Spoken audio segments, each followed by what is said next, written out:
Hello, I am ill, so you'll have to forgive me, but we have some big news. With episode 8, we seem to be getting a map pool change. Currently, Haven will be taken out and Icebox will be put back in. Note, this can change. Now, in terms of the part that can change here, and later on, Mike from Valorant does stress that this definitely can change.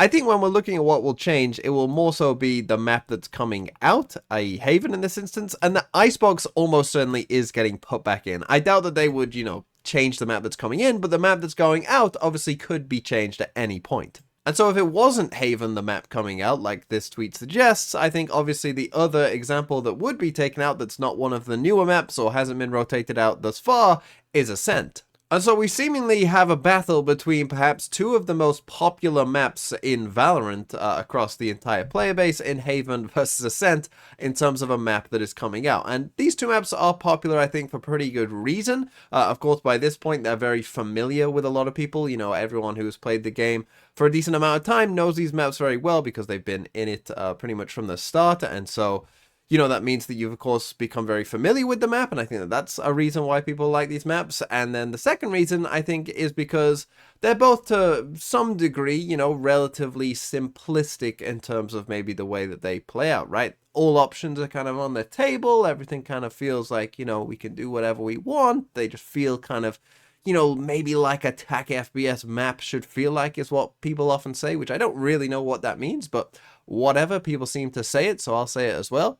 And yeah, the people, like these maps, and that, broadly across the spectrum, people enjoy playing them. But of course, I do have a pretty strong opinion on which of these maps I would like to see rotated out. And to anyone who watches me a lot, this will come as no surprise to you, because you will know that I don't like Ascent. Now, to be honest, in terms of playing Ascent, I don't hate it.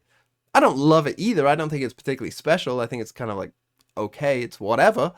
But I don't hate playing Ascent. I do hate watching Ascent, though. And this is pretty selfish from my point of view, because, of course, I have to watch a lot of Pro Valorant. And that means watching a lot of Pro Ascent games where everyone runs the same comp, everyone does the exact same ideas, and it's mega boring. On the other hand, when we come to Haven, I would say I enjoy playing Haven more than I do Ascent. I think there's more kind of things going on in the map in general, so I do prefer playing Haven. But I also prefer watching Haven as well, and particularly because, Haven was a pretty stale map as well in terms of the comps that we saw for most of the VCT 2023 year. However, more recently, we have seen the development of kind of these Viper comps come about, and we've actually kind of ended up in almost a 50-50, two very kind of different ways of playing the map that, neither really, I think, has a stranglehold on exactly, the definitive way of playing it right now. And so it has led to, at least more recently, more interesting games on Haven, as we've seen like different styles start to come about. So for me, in terms of both of those kind of things that you might involve of, which map should we rotate out, I think that Haven is the better map overall, and it's more enjoyable to play and watch, but that's just me. But another thing, as we think long term about these maps as well, I think, is of course, whether they rotated Haven or Ascent, both of those maps are still going to be, some of the fan favorites. And so you'd assume that, they'd probably get rotated back in kind of as soon as they possibly could, right? Because they are fan favorite maps. You don't want them sitting out there for a whole year if you can avoid that, right? So you have to keep that in mind as well, I think. I hope, that probably Riot would be keeping that in mind. But the thing is, when we think about the long-term impacts, of course, when Riot tends to rotate out these maps, they often will come back with some changes. And here's the thing where I think this is another argument to take out Ascent rather than Haven, is that if they took out Haven and they brought it back, I don't know what changes they would actually make to that map. I actually don't. I literally don't know what you would definitively say, like, oh, this definitely needs changing. I don't know. Maybe some of you guys have ideas, but I couldn't definitely say, oh, this definitely needs a change on Haven. Whereas Ascent, I think, certainly in my experience, and certainly in quite a few pros' experience as well, it can be and can feel quite defensive-sided at times. And I think that if we saw Ascent rotated out and brought back, with some of those small changes that they always like to make, that you would see, like, oh yeah, the B main entrance got a bit wider, or oh, the A main entrance is now, slightly different, or whatever, right? That you would see some of those tweaks to potentially help the attackers just not feel, you know, as claustrophobic in some of these situations and potentially just to help out the attacking side somewhat. Again, this is coming off my experience and looking at some of the pro stats or whatever, but Ascent has generally been a defensive sided map, and I think that with, you know, some of those small tweaks, if it was taken out, could actually become an even better map after those changes. So that's just my opinion on why I think that personally, for me, I would much rather see Haven in the pool rather than Ascent, but there is one part of this that, as I said, isn't going to change in my opinion, most likely, and that is that Icebox is coming back. And so now, let's talk about Icebox. And whenever we're evaluating Valorant maps, the first thing you have to consider is what were they trying to achieve? What is Riot's goal with Icebox? And to me, the goal of Icebox is actually quite clear. It's that instead of having choke points, right? So this isn't a choke point. You know, it's very, very wide. You can come from down here if you want to. You can come from on top of here as the attackers. You can come across the zip line if you want to, right? So you have 3 different ways in, and it's very wide. This isn't a choke point. But instead of that, defenders, instead of having choke points to defend stuff, they're going to have a bunch of different angles that they can potentially play on top of, right? And it's going to have a lot of verticality and a lot of different angles that defenders can sit on instead of having a normal choke point. And that's how the map is meant to play. And at first glance, you would say, oh, well, they've done a good job of doing that. But the problem is that that has created a pretty boring gameplay loop that we have seen many, many times. And this happens in bronze lobbies. It happens in pro games, where the best thing to do on Icebox universally pretty much is to group up either as a 4 or a 5 stack and just hit a site and just plant the spike and go and play post plant, and maybe you had one person lurking and maybe you didn't, and that's pretty much all there is to this map.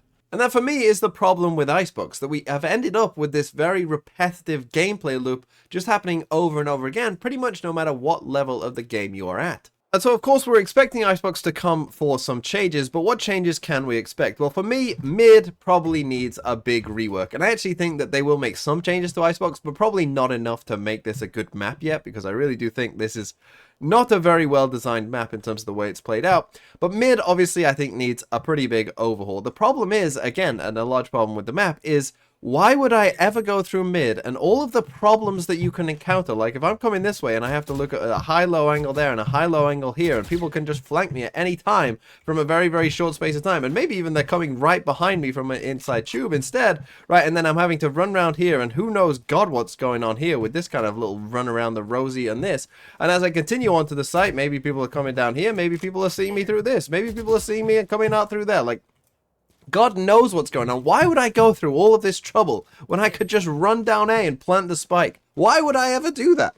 Right? And an A split doesn't even exist. Right? Again, why would I have to come through all this and you know, beat that angle and beat this and come through here and then manage to cross across this massive gap here? Why would I ever do this and then come into this where there's many, many angles as well? Why would I ever do that when I can just run down A and get the spike down, you know, almost always, no matter what? And so what changes do they need to make? Well, in some way, they need to make this more attackers friendly. They need to make it so that the angles of this just aren't so demanding on the attackers, right? Whether this is changing boxes so that, you know, when you come out here, or maybe widening this. Why is this so small, right? Like, there's so many different things that they could do. You know, they could really widen this out if they wanted to. They could even delete this if they wanted to, so that if you were just in mid, you know, you can really pick off rotations from not even being that deep in mid if you wanted to do that, right? Things like that. Just making mid somewhat of a more accessible area would definitely go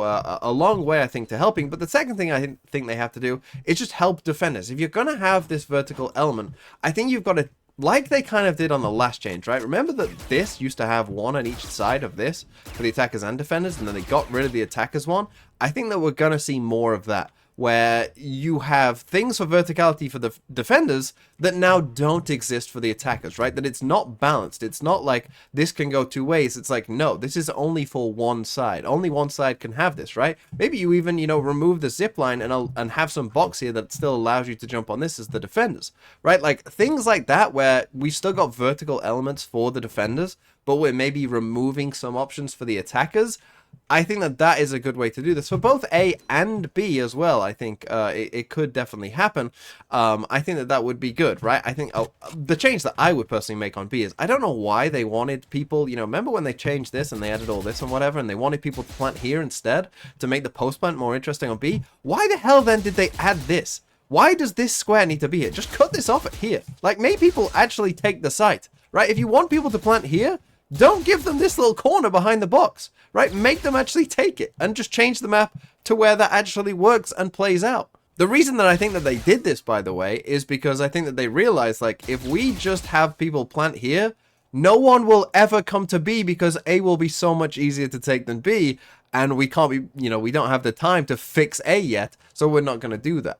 And then to end, let's just quickly talk about what the meta will be on this map as well. Now, last time that we saw the map at lock-in, we were starting to see some teams experiment with Harbor and finding success with it, teams like DRX, and I think obviously that was in the days when people probably liked Sage more than they do now, and people weren't as high on Harbor, or Harbor was still new and being experimented with kind of for the first times.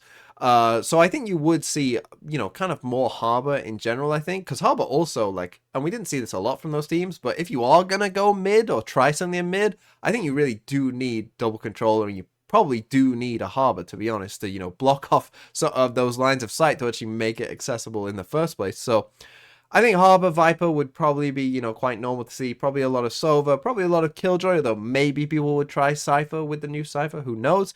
And probably also a lot of Jet, of course, as well. So those were just some of my thoughts. Let me know some of yours in the comments down below. What map do you want to see rotated out, and why is it Ascent? And yeah, I'll hopefully make it through to 2024.